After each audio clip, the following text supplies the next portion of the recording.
오늘 마가복음 6장 1절에 기록된 대로 예수님께서 거기를 떠나서 고향으로 들어가신 행보로 시작되고 있습니다. 여기서 거기란 5장에 보면 이제 회당장 야이로의 딸을 살리신 사역의 장소였던 아마 가버나움으로 보는 것이 무방할 것 같습니다. 가버나움은 갈릴리 바다 북서쪽에 위치한 상업이었습니다. 그리고 예수님께서는 배를 타고 이 갈릴리 바다를 오가면서 사역을 하셨는데 가버나움을 오기 전에는 데가볼리 지역에서 귀신을 쫓아내신 사역을 하셨습니다. 예수님께서는 이렇게 갈릴리 바다 이제 위치적으로 거의 그 북서쪽과 동남쪽에 위치해 있었던 지역이었습니다. 그래서 이 갈릴리 바다 좌우편을 오가면서 쉴 새 없이 사역을 하셨던 것들을 이제 이 사역의 행로를 보면 알 수 있습니다. 근데 예수님께서 고향으로 돌아오셨을 때에는 예수님께서 공생의 기간 동안 총 그 갈릴리 사역은 3차례에 걸쳐서 이루어졌습니다. 그리고 고향으로 돌아오셨을 때에는 2차 갈릴리 사역이 끝난 뒤에 이루어진 일입니다. 갈릴리 사역이 마침이었는데 고향으로 돌아갔을 때는 한번 상상해보면 우리도 역시나 그러하듯이 고향은 뭔가 이렇게 일을 하고 뭔가 이렇게 한다기보다는 휴식을 취하는 입장일 때가 많이 있는 것 같아요. 종종 드라마 같은 데도 보면 이제 뭐 이렇게 산전수전을 다 겪고 돌아가는 곳이 이제 고향으로 비춰질 때가 참 많이 있는데 아마 예수님께서도 그런 것들을 좀 기대하고 가셨지 않았을까라는 그냥 지극히 사적인 이제 상상들을 한번 해봅니다. 그런데 당장 그렇게 편안하게 휴식을 하고 돌아가야 될 그 고향 땅에서 예수님께서는 휴식을 제대로 취하지도 못하고 이제 3차 갈릴리 사역을 시작하셨는데 6절 하반부를 제가 읽겠습니다. 이에 모든 촌에 두루 다니시며 가르치시더라. 예수님께서 한 사역의 기간을 마치시고 고향에 돌아오셨다면 분명히 휴식의 기간도 필요했겠지만 그것들을 휴식을 취할 수 없었습니다. 그것은 다른 것이 아니라 고향에서 예수님께서 배척을 당하셨기 때문입니다. 예수님께서는 총 그 3차례의 그 3차의 갈릴리 사역 중에 매번 고향 사람들과 형제들에게 배척당하는 모습들을 심심치 않게 우리는 성경 가운데서 발견할 수 있습니다. 1차 갈릴리 사역에서는 오늘 우리 본문은 아니지만 누가복음 4장 16절에서 30절에 기록되어 있습니다. 예수님께서 나사렛 회당에서 말씀을 가르치실 때 그 말씀을 듣고 분노했던 자들이 심지어는 산 낭떠러지까지 끌고 가서 마치 떨어뜨릴 것 같은 위협적인 행동들을 보였던 사건들이 있었습니다. 두 번째가 바로 오늘 사건이었습니다. 예수님께서는 2차 갈릴리 사역을 마치시고 고향에 가셨지만 예수님의 그 복음 사역과 치유 사역을 소문으로만 들었던 고향 사람들의 반응은 환대가 아니라 문전박대라고도 볼 수 있을 것 같습니다. 그럼에도 불구하고 예수님께서는 그 사역들을, 말씀을 가르치는 사역들을 놓지 않으셨습니다. 2절을 제가 읽겠습니다. 안식일이 되어 회당에서 가르치시니 많은 사람들이 듣고 놀라 이르되 이 사람이 어디서 이런 것을 얻었느냐? 이 사람이 받은 지혜와 그 손으로 이루어지는 이러한 권능이 어찌 됨이냐? 예수님께서 1차 갈릴리 사역 때는 공생의 초기의 고향에서 배척을 받으셨는데 예수님의 사역에 대해서 고향 사람들은 많은 것을 아마도 알지 못했던 때이기 때문에 그럴 수도 있겠다라는 생각은 듭니다. 어쨌든 그런데 그때 예수님께서는 그 나사렛 회당에서 엘리야 시대 때 3년 6개월이라는 그 시간 동안 가뭄으로 인해서 흉년에 많은 사람들 가운데서 그 중에 사렙다 부인만 택하셨던 것과 엘리사 시대에 이스라엘 많은 한센병 환자들이 있었는데 오직 이방 사람이었지만 수리아 사람이었었던 나아만 장군이 깨끗함을 받은 것을 말씀하시면서 배척자들을 책망하셨습니다. 근데 오늘 본문에서는 가르침의 구체적인 내용은 나와 있지 않지만 아마도 나사렛 그 사람들이 예수님의 지혜와 예수님의 그 권능의 손에 감탄했다라는 이런 구절들을 봐서는 예수님께서 사람들에게 지혜의 말씀을 가르치셨고 아마 치유의 손길도 베푸셨지 않았을까라고 추측해 볼 수도 있을 것 같습니다. 그런데 나사렛 사람들은 이 예수님의 사역에 감탄스러워하면서도 예수님이 자기 지역 출신임을 알고 예수님을 배척하셨습니다. 3절입니다. 이 사람이 마리아의 아들 목수가 아니냐? 야고보와 요셉과 유다와 시몬의 형제가 아니냐? 그 누이들이 우리와 함께 여기 있지 아니하냐 하고 예수를 배척한지라.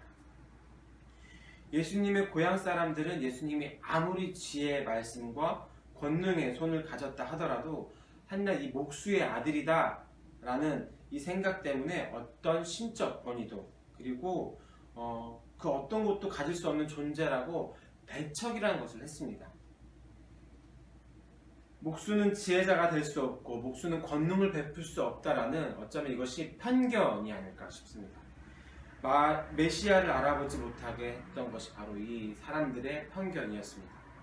이처럼 우리는 편견이라는 것에 사로잡히게 되면 진짜를 바라보지 못할 때가 참으로 많이 있는 것 같습니다. 오늘날에도 어떤 인재상을 뽑을 때에 그 지역 출신, 그 사람이 나온 지역 내지는 출신 학교라는 것들 가지고 그 사람을 평가하는 기준으로 삼으면 절대 그 사람을 제대로 우리가 볼 수 없습니다. 편견에 사로잡히면 어떤 일을 볼 때에 그 사람의 됨됨이 내지는 참 모습들을 우리가 제대로 알 수가 없습니다. 그리고 또한 우리가 편견에 사로잡힐 때에 그 사람으로부터 누릴 수 있는 기쁨 내지는 자질들을 충분히 우리가 경험할 수 없을 것 같습니다. 굉장히 오래전 일이긴 하지만 2002년 월드컵을 기억하시죠? 그리고 그 앞에 수장이었던 히딩크 감독이었습니다. 지금까지도 유례 없는 우리나라의 축구의 그런 르네상스라고나 할까요? 가장 전성기를 맞이했는데 그럴 수 있었던 가장 큰 이유가 여러 가지 이유들이 있겠죠. 우리나라에서 개최가 됐었던 일들이나 또 이제 여러 사람들의 열화와 같은 그 응원에 힘입어서 여러 가지 것들이 됐지만 축구를 잘 알지 못하는 저에게 들린 그렇게 될 수 있었던 가장 큰 이유 중에 하나를 많은 사람들은 히딩크가 사람을 뽑을 때에 어떤 능력만 가지고 뽑았지 학연, 지연 이런 것들을 보지 않고 뽑았다라고 이야기합니다. 이처럼 우리가 어떠한 것들에 대해서 편견을 갖고 능력이 아니라 제대로 봐야 할 것들을 보지 않고 사람을 뽑을 때에 거기에 대한 위대함들을 우리는 2002년 그 월드컵을 통해서 볼 수 있었는데 비단 그때뿐만이 아니라 우리가 사람을 뽑거나 대할 때에도 뭔가 내가 오너가 아닌 그냥 인간 대 인간으로 만나는 것도 역시나 편견에 사로잡히게 되면 적합하고 좋은 사람들을 놓치게 될 수 있는 것 같습니다. 편견은 비단 내 주변에 있는 이웃들과에서의만의 문제가 아니라 내 가족들과의 문제에서도 발생할 수 있을 것 같습니다. 한때 어떤 여러 가지 이유들 때문에 말썽을 피우기도 하고 사고를 폈었던 내 한 가족의 구성원이 이제 뭔가 마음을 고쳐먹고 다시 한 번 더 제대로 살아보려고 하더라도 가족들의 어떤 편견 때문에 오히려 더 잘 살아낼 수 있는 어떤 기회들을 박탈당하는 것들을 주변에서도 돌아보고 드라마 소재로도 우리는 심심치 않게 발견할 수 있습니다. 예수님께서는 3차 갈릴리 지역을 시작하시면서 12제자를 부르면서 그 더러운 귀신을 제어하는 권능을 주셨습니다. 그런데 우리가 알고 있듯이 예수님의 제자들은 어떠한 사람입니까? 바로 어부 베드로, 안드레, 야고보 그리고 요한을 부르실 때 그들의 직업이 어부인가 아닌가가 판단이 아니었습니다. 그들은 나의 제자로서 자격이 없어 라고 예수님께서 하시지 않으시고 오히려 예수님 제자를 부르실 때 그런 직업들을 보지 않으셨습니다. 어부까지는 그냥 허용할 수 있겠지요. 그런데 이 어부 외에도 유대인들이 당시 혐오했었던 대상인 세리도 있었고 또한 애국주의자였던 열심당원들도 있었습니다.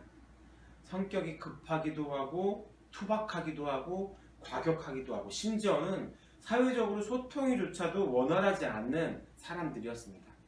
그럼에도 불구하고 예수님은 그들을 제자의 자격 요건으로 그런 것들을 제자들의 자격 요건으로 삼으시지 않고 오직 중심, 마음을 보셨습니다.